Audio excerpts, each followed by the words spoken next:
Bien, en esta otra presentación lo que tenemos es un resumen de un documento que pueden buscar en la página de la FAO directamente con el mismo nombre que tenemos aquí, Guía Metodológica de Implementación de Programas Alimentarios Nutrimentales.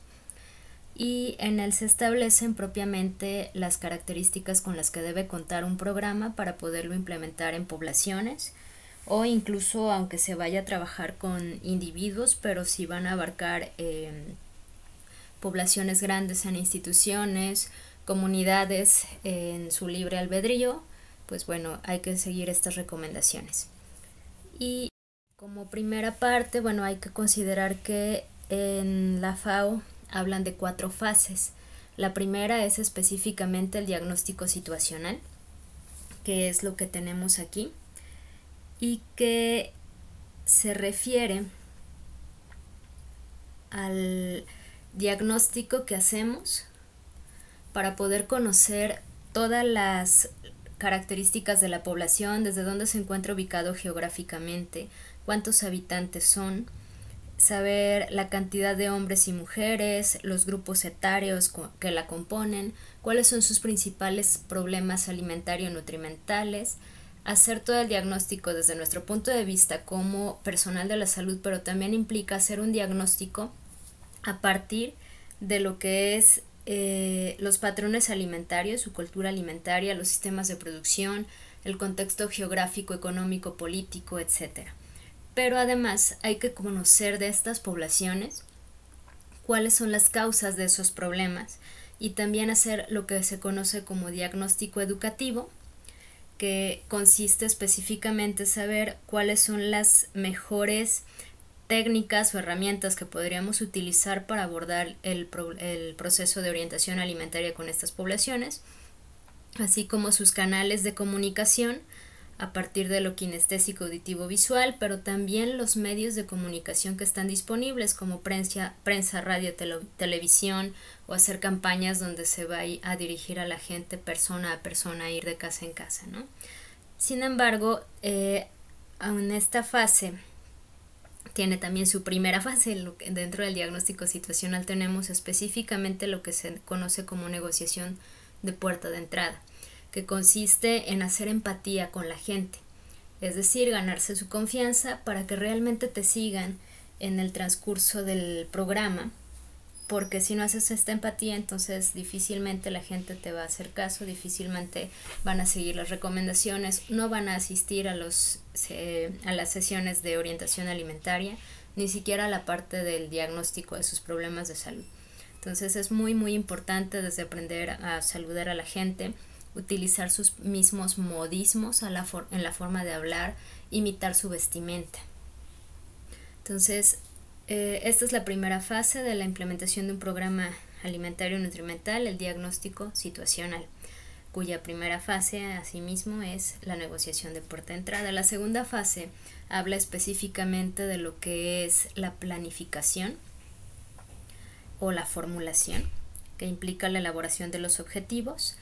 La tercera fase consiste en la implementación, que es ya llevar a cabo todos los materiales didácticos, ejecutar todo lo que se planificó en los objetivos, estrategias, acciones y cronograma de actividades. Y la última etapa sería la evaluación, que hay que hacer en forma continua. Entonces vamos a ver cada uno de estos un poquito más a detalle. Entonces continuamos con el diagnóstico situacional.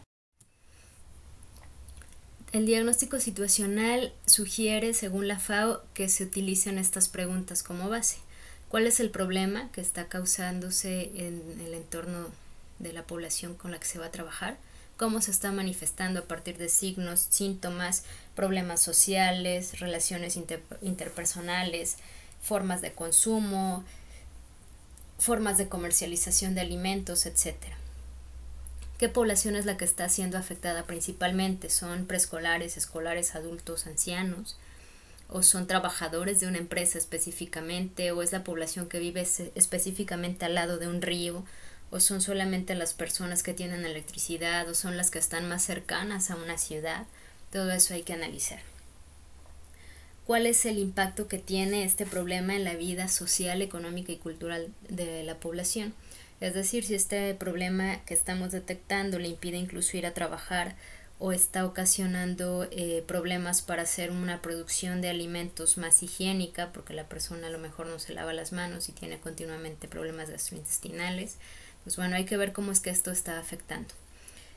Y si se trata incluso de una creencia, una ideología o una tradición desde la parte cultural o económica, pues hay que ver la manera de que nuestros materiales didácticos intenten modificar esa ideología y esas prácticas para evitar que el problema siga ocurriendo. Y finalmente, saber si es un problema de salud pública. Algunos de los problemas que vamos a detectar van a ser masificados, es decir, van a estar afectando a la mayor cantidad de la población, y otras veces va a ser solamente a unos cuantos. Y dependiendo de la gravedad de este problema y de la cantidad de personas que están siendo afectadas y cómo es que esto afecta además el resto del entorno, de la vida social, económica y cultural, podemos ir predeterminando si es un problema grave y urgente de atender. Y a partir de ello empezar dentro del programa a trabajar con ese tipo de problemas. Si no es un problema tan grave, pues bueno, podemos dar prioridad a los que sí son y los otros dejarlos un poquito pendientes. No sin resolver, pero sí pendientes. El mismo diagnóstico situacional implica realizar un diagnóstico educativo que, según Leclerc, dice que debiéramos basarnos en estos 5 elementos. El conocer el grado de motivación de la persona y qué es lo que lo motiva, porque a veces las personas vienen al programa, vienen a las sesiones de orientación, a hacerse el diagnóstico, a hacerse un seguimiento, pero resulta que vienen porque el médico los está obligando, o la mamá o el suegro o el papá. Y entonces cuando una persona viene sin motivación propia, entonces va a ser más difícil que se mantenga trabajando dentro del programa y que realmente logre la modificación de la conducta alimentaria. Otro es hacer un diagnóstico de sus conocimientos, tanto en la parte teórica como en las destrezas.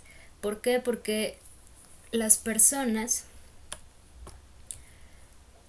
puede ser que ya hayan tenido sesiones de orientación alimentaria y entonces la teoría la dominan bastante bien y saben, por ejemplo, un grupo de personas con diabetes que deben de restringir los carbohidratos de alto índice glucémico, que deben llevar un esquema de insulina, hacer un conteo de carbohidratos, pero si la persona no sabe cocinar o no sabe leer, que eso es parte de las destrezas, ya no de los conocimientos teóricos, entonces, ¿cómo vamos a lograr esa modificación?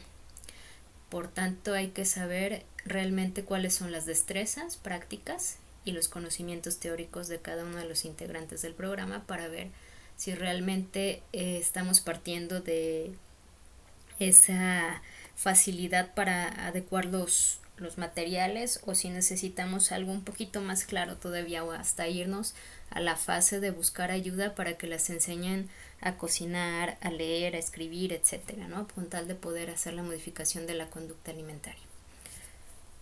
Luego hay que hacer diagnóstico también de la autoestima. Si no lo queremos hacer nosotros, se lo podemos delegar al psicólogo, de ahí la importancia de que se haga siempre un trabajo integral. Sin embargo, si quisieran hacer un pequeño ejercicio, las invito a hacerlo incluso si quisieran en este momento. Podría consistir simple y sencillamente de hacer 2 pequeñas listas.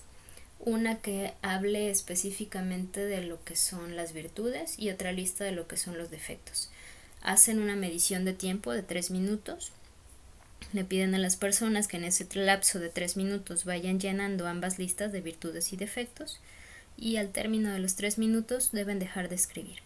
Cuando terminen de escribirlo, entonces van a hacer un conteo de la cantidad de defectos y de virtudes. Y el pequeño diagnóstico de autoestima consiste en eso justamente. Cuando hacemos el conteo y nos damos cuenta que ambas listas tienen la misma cantidad de defectos que de virtudes, hablamos de una autoestima adecuada. Si hay una diferencia de 1, pudiera ser que haya una ligera baja autoestima, pero que se corrige fácilmente. Sin embargo, cuando hay una diferencia de 2 o más, estamos hablando de una persona que tiene situaciones de autoestima baja. No importa si la lista de defectos o de virtudes es la que es más larga que la otra, Cuando la lista de defectos es más larga, pues es una persona que no se valora lo suficiente y no sabe ver las cosas buenas que tiene en sí mismo. Cuando la lista de virtudes es la más larga, entonces hablamos de una persona que se sobrevalora, que tiene usualmente actitudes un tanto violentas, agresivas, autoritarias hacia los otros, arbitrarias, y que esa es su forma como de decir sí valgo, pero difícilmente le dan el reconocimiento de lo que es y de lo que vale si no es a través de esas estrategias un tanto violentas. Entonces, exagerar en esa parte también habla de una baja autoestima. Hacer también diagnóstico de la decisión. Perdón, terminando lo de la autoestima, pues si no tenemos personas con buena autoestima, difícilmente vamos a lograr esta modificación del comportamiento. Y hacer un diagnóstico también de la toma de decisiones de las personas que van a estar colaborando con nosotros, porque también si la persona no toma decisiones por cuenta propia, que va muy ligado a la motivación, entonces va a ser muy difícil también que decida realmente lanzarse a hacer una modificación del comportamiento, y van a ser esas personas que llegan cada semana a decirte que no pudieron hacer un plan de alimentación porque se lo comió el perro, porque a lo mejor tuvo una fiesta, porque no pudo ir a comprar los ingredientes, etcétera, ¿no? Pero va a regresar continuamente, como que hay algo que sí le motiva, pero todavía no logra tomar las decisiones por cuenta propia. A veces son personas que dependen de otras por la parte económica, o se trata de adolescentes que dependen económicamente de los padres, adultos que ya no pueden ir de compras tan fácilmente, ya no se mueven adecuadamente y dependen de lo que cocinen en casa. Entonces todo eso es parte de lo que hay que considerar en la parte de la toma de decisiones. Hay que hacer como parte del diagnóstico situacional la medición de canales de comunicación que tienen mayor prevalencia en las personas, ya sea en lo individual o en lo colectivo. Hablando de los canales de comunicación desde las bases de la programación neurolingüística o PNL, nos referimos específicamente a personas que son auditivas, cuando son personas que en su manera de vestir utilizan muchos artefactos que suenen, aretes que hagan ruidito, tacones que golpeen bastante bien el suelo para que se escuche el sonido de los pasos, que están escuchando música continuamente, que se les dificulta mantenerse callados, que tamborilean los dedos continuamente, necesitan escuchar algo. Entonces a estas personas se les va a facilitar escuchar una plática, se les va a facilitar aprender a través de canciones, y entonces puede ser un recurso que podemos utilizar para la orientación alimentaria. Están las personas visuales, que son aquellas que acceden fácilmente a la información y perciben el mundo a través de imágenes y colores. Entonces son personas que en su vestimenta van a tratar de que todo combine, que no haya arrugas, que esté todo bien planchadito. Sus lugares de trabajo y casa están siempre ordenados y limpios. Y se preocupan mucho por su apariencia física, por mantenerse saludables, con siluetas usualmente atléticas o delgadas. Entonces a ellas es más fácil sí hacerles una presentación tipo PowerPoint o un rotafolio, pero que tenga realmente imágenes que sean muy concisas, elegantes, que llamen la atención, combinaciones de colores, palabras claras, que se vea todo muy claro, porque a lo contrario perdemos su atención. Y por otro lado tenemos a los kinestésicos, que son aquellos que perciben el mundo y se les facilita aprender a través de las sensaciones de la piel. Las cosas que se puedan hacer y palpar son importantes. Pueden aprender a través de olores, a través de sensaciones corporales, lo cual implica que los trabajos prácticos los talleres específicamente van a ser lo que le permitan aprender más fácilmente a un kinestésico. Estas personas, pues bueno, les gusta mucho saludar de mano, tocar, dar el beso. Cuando te están platicando algo, suelen golpearte ligeramente el brazo o el hombro. Les gusta mucho abrazar. Entonces es una forma que pueden utilizar observando a la gente para ver cuál es el canal. Y si se les dificulta, bueno, en internet hay varios tests que pueden aplicarle a las personas para ver cuál es el canal de percepción o de comunicación que tienen de mayor prevalencia.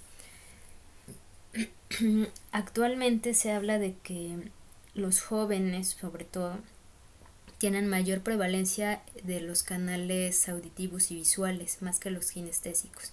¿Por qué? Por toda la utilización de medios electrónicos que hay actualmente. Entonces, de ahí quizás mi terquedad de pedirles que trabajen a través de links, a través de páginas, tutoriales de YouTube y demás, porque una buena cantidad de la población con la que trabajamos ya domina bastante bien ese tipo de cosas, y si no nos metemos a trabajar en línea en lo electrónico y a picarle botones y a investigarle, pues entonces nos vamos quedando un poquito obsoletos.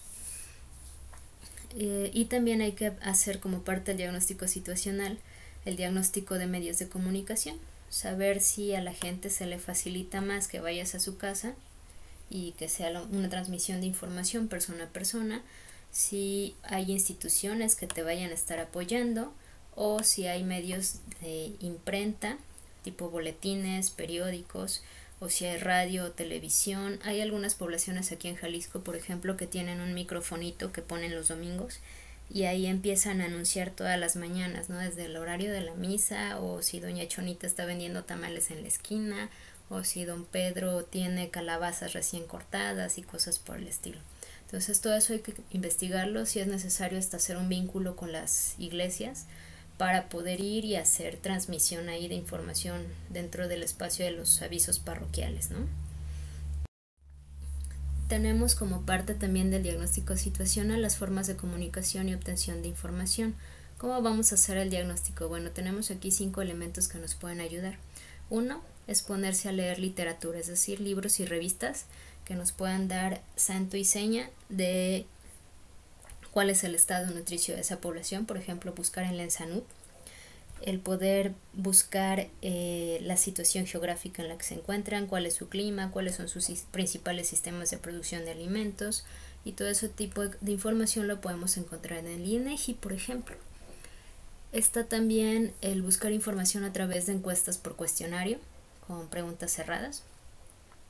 Esto nos ayuda a limitar un poquito más el espacio del tema de investigación que estamos buscando.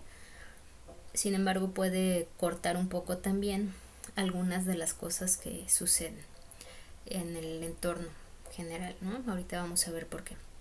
La entrevista individual en profundidad es donde, y creo que se las comentaba ya en el video de cultura alimentaria, que consiste en que una persona entreviste a otra, que toda esa entrevista se grabe en audio o en video.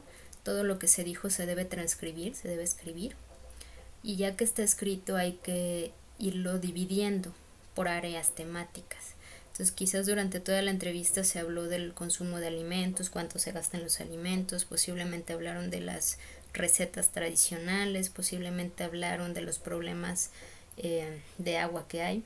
Entonces cada uno de estos temas se debe de clasificar en pequeños ensayos o en tablas de información. Eso se analiza y se van sacando conclusiones del diagnóstico.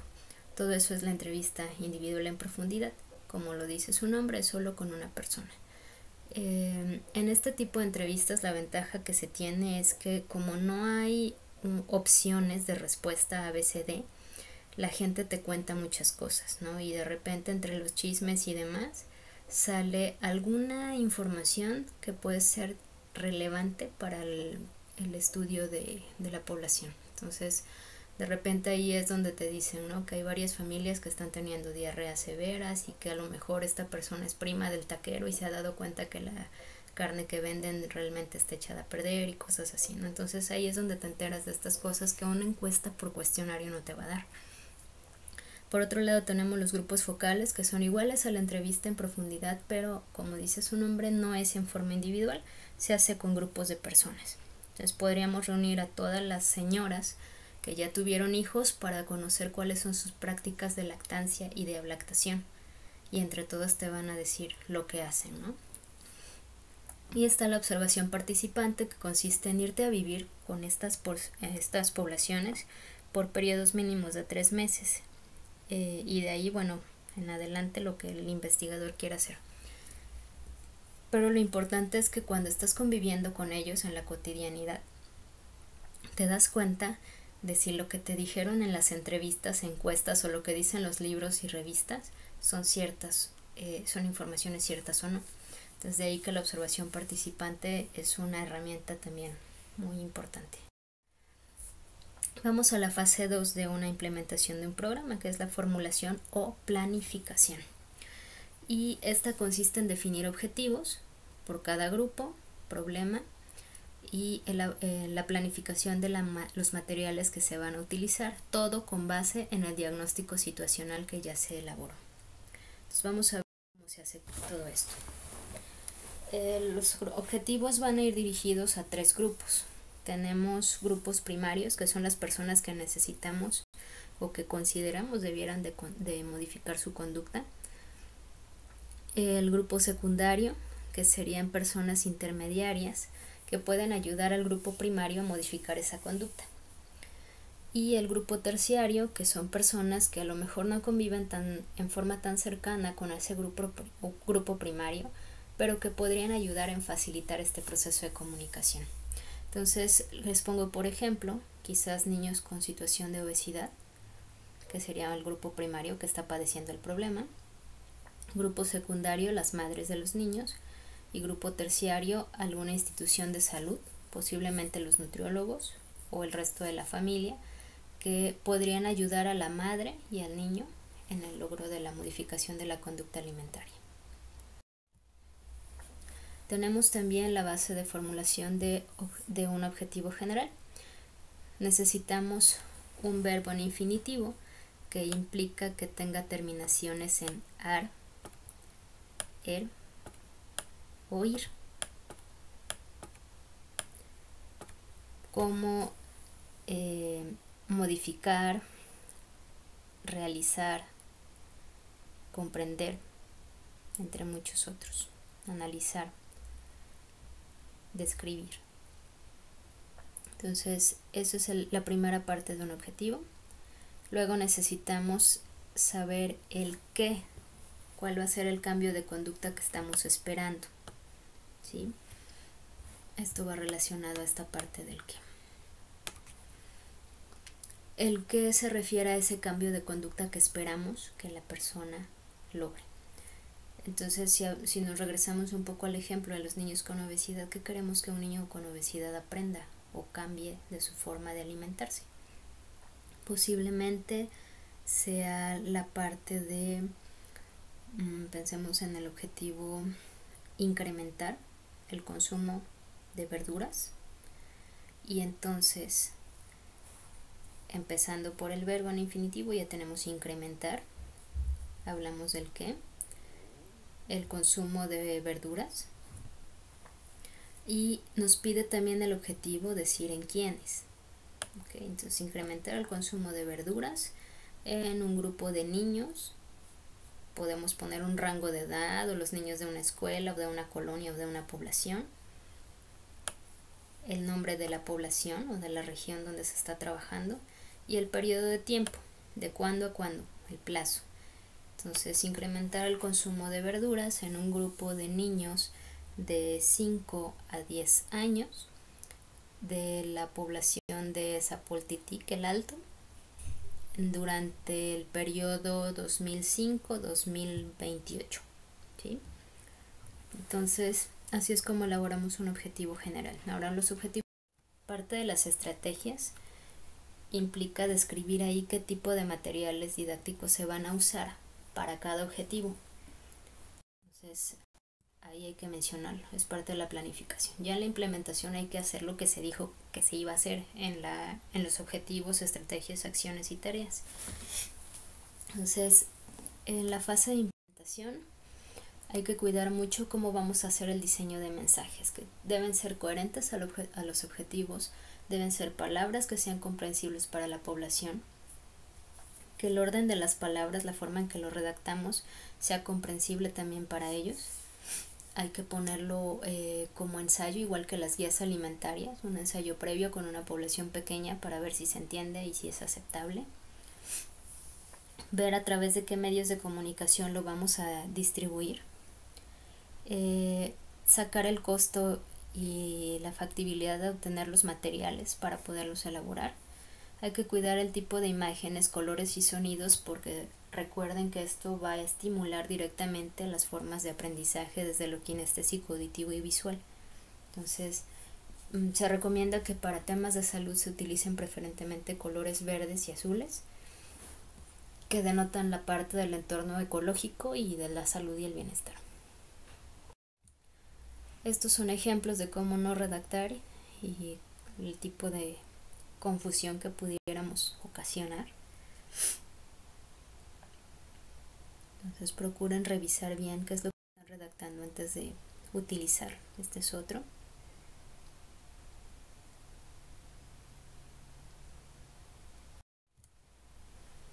Procuren que los mensajes sean breves, sencillos, que le den una sensación de confianza a la gente, que sí pueden creerles lo que les están diciendo, que ofrezcan recomendaciones de cambios de conducta, en lugar de beber refresco, beber agua, utilizar eslogans, como hacen las campañas de publicidad de los alimentos industrializados, y que en lugar de que a la gente se le quede esto de siempre Coca-Cola o a Duvalin no lo cambio por nada, que sea mejor una manzana al día te da salud o X, ¿no? Hay que ponerle creatividad, algo que sea pegajoso, incluso hasta musicalizarlo, ¿no? Los niños ayudan mucho en esa parte. Si a los niños les enseñamos a cantar un eslogan o a decir un eslogan, lo más seguro es que al rato toda la familia y los papás también lo traigan metido en la cabeza. Medios de comunicación que den confianza. A veces los medios de comunicación que utilizamos, si son parte de un partido político en el cual no confían, pues bueno, le da eso en la torre a toda nuestra planificación y a nuestro programa. Entonces hay que cuidar mucho las relaciones con esos medios que utilizamos. Hay que utilizar muchas expresiones positivas y humorísticas. Esto llama más la atención de la gente, y al utilizar el humorismo nos hacemos también el favor de mejorar todavía esa parte de la empatía y de la negociación de puerta de entrada de la que hablábamos hace rato. Igual que en todos los productos que nos venden, utilizar preferentemente imágenes felices de personas que se encuentran felices o contentas haciendo esa conducta que va a ser saludable. Imágenes que sean impactantes, mundos de gente usando un producto. Usar imágenes donde se vea antes y después, y que obviamente el después sea mucho mejor que el antes. Canje de acciones. Usar modelos sociales, es decir, aquellas personas que son admiradas en esa población, que sean las que aparezcan en nuestros rotafolios o comerciales y demás. Ensayo de mensajes previo, porque si no hacemos el ensayo podemos meter la pata severamente y quizás a la gente no le gusta el tipo de material que estamos utilizando, posiblemente hasta lo ignore porque no es algo llamativo. Entonces hay que tener muy en cuenta todo ese tipo de cosas. Entonces los mensajes deben captar la atención de la gente, deben ser comprensibles, deben dar información relevante, deben ser creíbles y aceptados. No se vale que utilicemos a veces mensajes que ataquen a la religión o algo así, porque entonces al atacar a su religión lo único que logramos es que desaprueben también nuestra ideología y el tipo de expresiones que estamos utilizando en el material.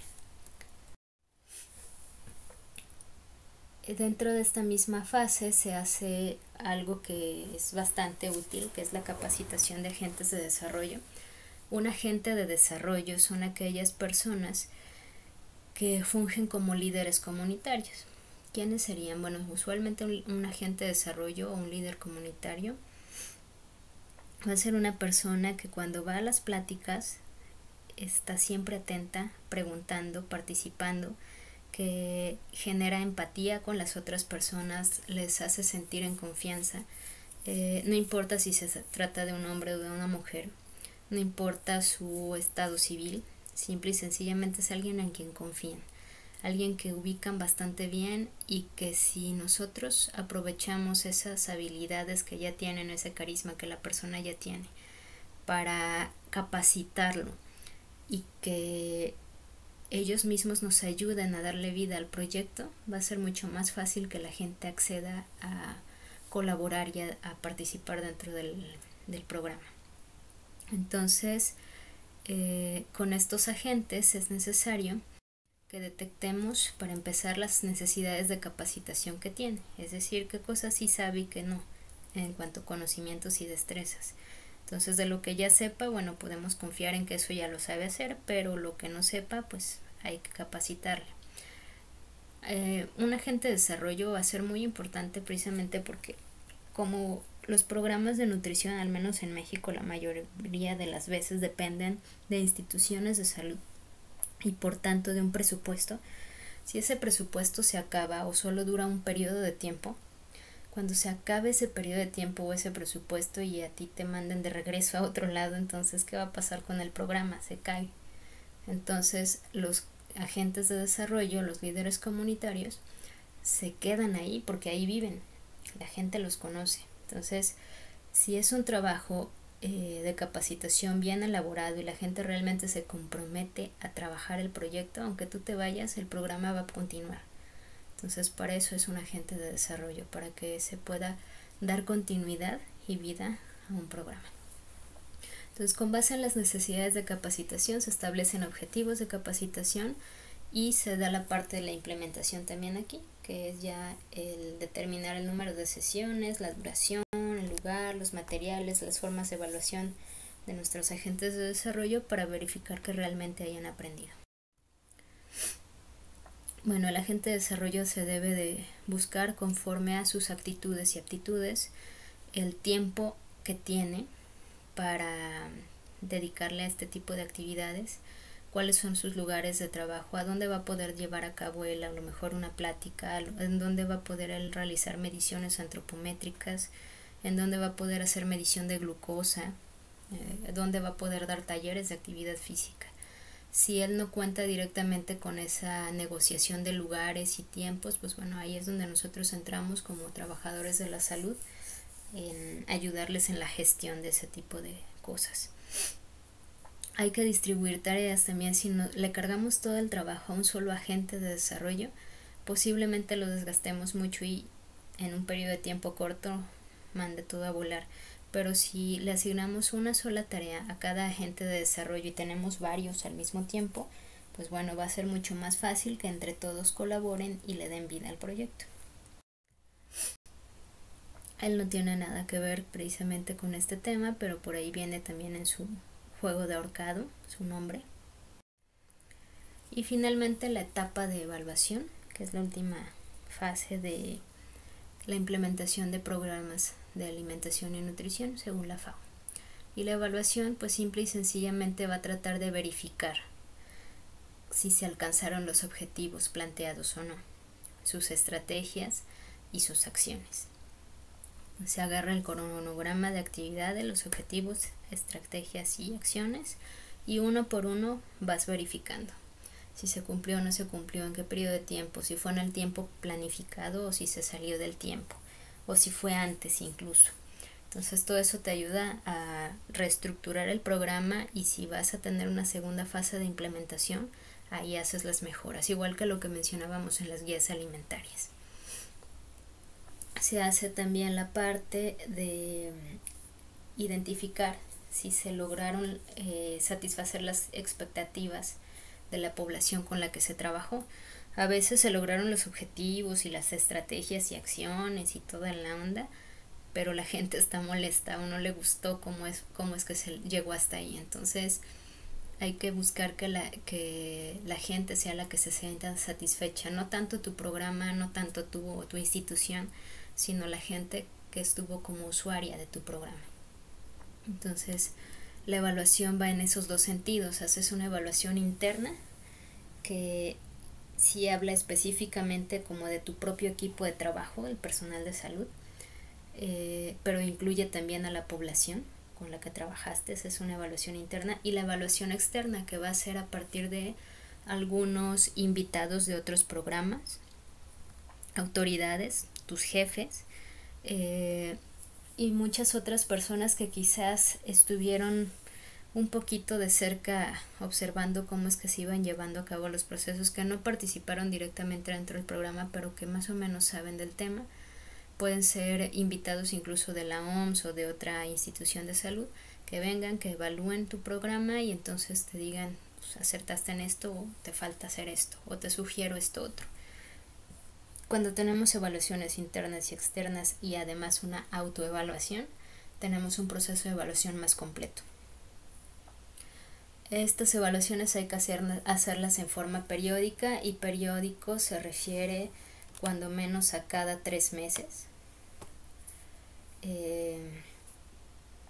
Bueno, como un mínimo, pero lo que hacen las instituciones generalmente es hacerlo cada 6 meses o anualmente.